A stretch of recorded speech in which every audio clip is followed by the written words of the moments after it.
Raptor's high temperature wheel paint is chemically resistant to oils, brake dust, traffic film, and heat resistant up to 120 degrees Celsius. Its tough and unique formulation makes it more UV and fade resistant than other alloy wheel paints and has great impact resistance. Before we do anything, we recommend gearing up with a respirator, a pair of safety goggles, and latex or nitrile gloves. First up, we're going to clean the surface with a solvent-based degreaser and give the surface a sand with P400 to 600 grit sandpaper.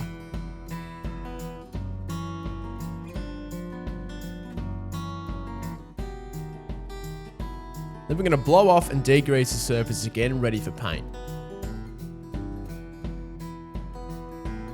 Keep in mind that if your wheels are powder coated, you'll need to use Raptor's adhesion promoter to make sure that it adheres properly. Now that we've prepared the surface, we're going to shake the can for 2 minutes and apply 2 to 3 even coats at 15 to 25 centimeters from the surface. For this job today, we've decided to go with the satin black.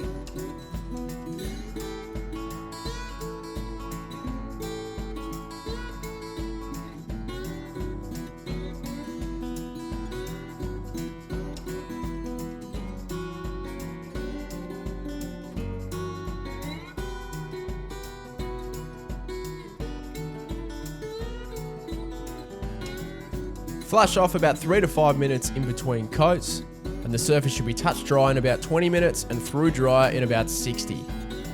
Once you're finished, invert the can and spray it until only propellant comes out, and you can chuck it back on the shelf for next time.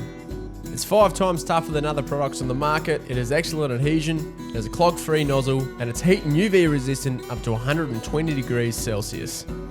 For more information on the products in this range and to have a look at our safety and technical data sheets, head to raptorcoatings.com.au.